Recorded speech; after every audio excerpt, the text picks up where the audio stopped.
So it's time for Belle Collective. That's my Marie on cross. Didn't give it to y'all last time, I'm sorry. So we open at this ambush dinner with Lady Isha and Latrice. So Latrice said, I thought you were my friend, but a friend wouldn't do me like that. However, Lady Isha's like, but you keep saying stuff like we co-workers when I'm trying to defend you to the other girls and you have me looking crazy. Latrice, you are two-faced. Latrice said, well, nobody can hold me accountable, not no other grown woman, because my actions are my actions. And Lady Isha said, and that's the problem. But Latrice said, well, I will take accountability because clearly I've upset you and some other people, so I will take accountability for that. But you just said you wouldn't take accountability, and you don't. I'm glad Lady Isha sees Latrice for who she is. Marie been trying to tell you. Mr. Essie too. However, Latrice is still trying to salvage that nobody wants to work a 9 to 5 and I wasn't drunk when I came in the event. You were still drunk and offensive. Just take ownership of that. So you didn't offend everybody, but it's still a point of conversation. So they were finally able to get things on the good foot, no thanks to their louses of spouses. But after that, we got a meeting with Lady Isha at her office, and I still don't know what she does. Oh, she's planning a book launch, not a brunch. It's not going to be brunch vibes, which is good because nobody wants cold food on dirty plates. So it's going to be like a date night, but most of these relationships are pretty sorry. I don't know why you want to have a date night for your book launch when you don't even like your husband. But Keisha's going to have a sit down with Tambra today and ask her, were you the one that really didn't want me on the group chat? And of course Tambra didn't, but she's going to lie to Keisha's face. But we go back to the sister venture when Tambra was really getting booked and I said what you said. Not the quiet, mealy-mouthed radio voice Tambra. That's the real heifer. Bring her on the show. Keisha like, okay, you gonna go with that lie, Tambra, then don't let nobody lie on you. Why didn't you stand up and say that's not true? Because it is. Because it is. So Tambra says, well, the truth is Marie and Lady Isha called me and they wanted to form an alliance against you. So Keisha gonna believe Tambra because Lady Isha done lied on her before. But she still got her good eye on mealy-mouthed Tambra. But then Keisha asks, where's Damon? Well, he's been busy working overtime because he's got that new baby to pay for. Actually, I think he just doesn't want to be bothered with you messy heifers.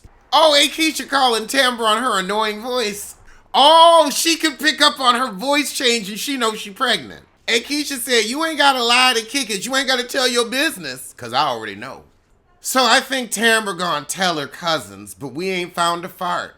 This is the most uninteresting pregnancy on reality TV. I think it's just because we don't care about Tambra. And everybody has a geriatric pregnancy, so pregnant at 50 ain't that big of a deal. Happy for you, but it's not interesting enough. You're still not bringing something to the show. So over with So Gucci and her husband, they didn't kick the mama out.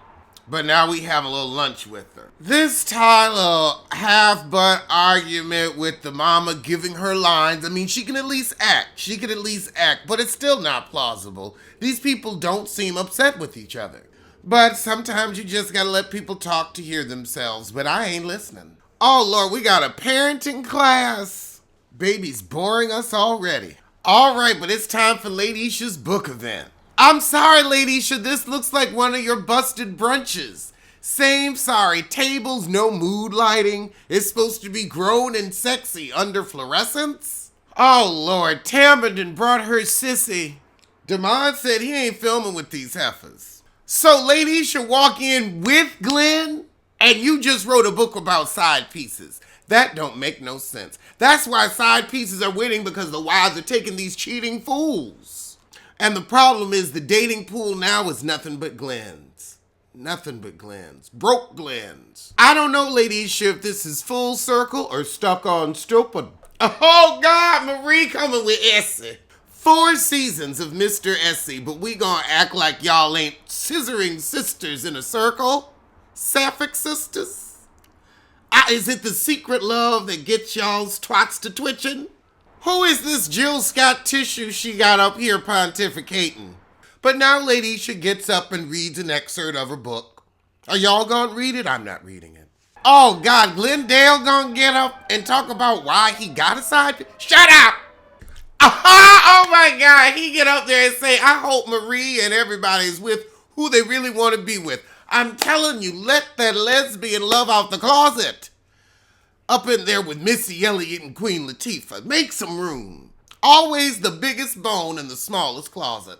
Girl, she gonna say, when you on that boat, your bed is cold, my bed is warm. Now let that marinate. So you saying you having some threesomes with Ladicia? I could see it. I could see her off 2 glasses of Arbor Mist swinging Sapphic with it. But we ended before Glendale can get to rapping and crapping, so let's go on over to Basketball Wives. So we open with Brooke and her new man, and you can tell she getting some good dick. Although he looks like Funkmaster Flex, though. Meanwhile, back in Arizona, Clayana gets a call from Brittany, and they're talking about Jackie's planned something fun. Jackie may plan something fun, but it's never fun with Nikki Christie.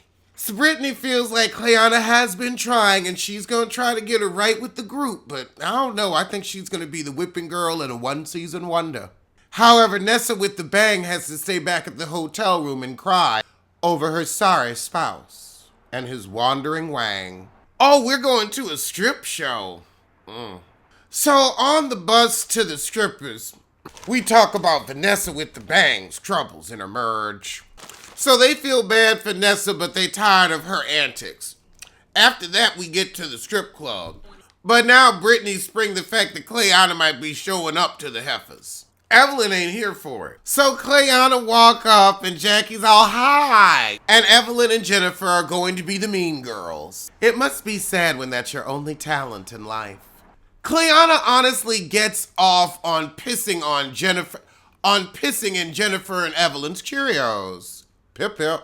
Jennifer Jackie may be full of shit and neck fat, but she still didn't talk about her best friend's daughter. She just mistreated her own. Jackie, we don't need to hear about how Doug pops his bussy.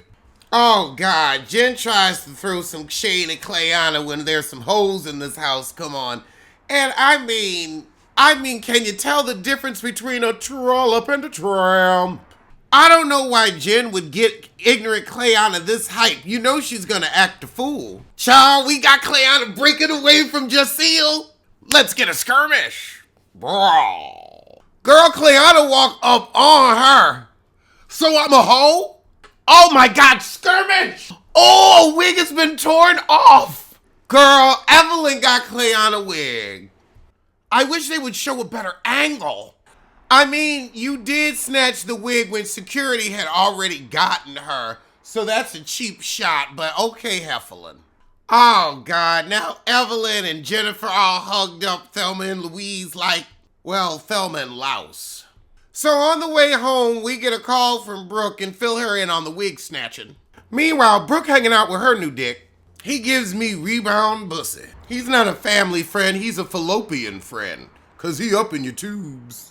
Okay, so we gonna have our last brunch of the trip, but Brittany ain't gonna go. I mean, you didn't get your wig snatched. But now we get to the last brunch with Jackie. So we all sit down and go over the Clayana wig snatching. But now Heffelin is mad at Brittany for not showing up to the brunch. It feels like you chose a side. Clearly she did, and it wasn't your immature ass. So Nikki Christie says she gonna have to tell Clayana she's no longer a part of the sisterhood. I don't know. I think she should stay around. She ready to take shoes off and get bucked. I want bottle throwing Evelyn back. However, kiss-ass Nessa with the bang said, I apologize to Jennifer for getting in her business. Stay in your own. You gonna end up getting ripped off too messing around with Jennifer. Meanwhile, with Jennifer, her scammer got her a dog.